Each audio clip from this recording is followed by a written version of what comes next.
You are looking at Julian's pronunciation guide, where we look at how to pronounce better some of the most mispronounced words in the world, like this other curious word. But how do you say what you're looking for today?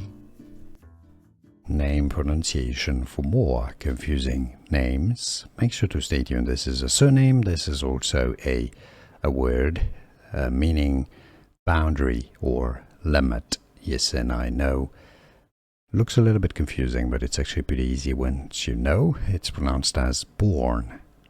Yes, you can ignore the U and even the E at the end. Bourne. Bourne.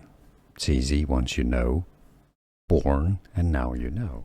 Here are more videos on how to pronounce more confusing words and names too many mispronounced. Like this video if you found it useful. I appreciate your support. I'll see you soon, and thanks for watching.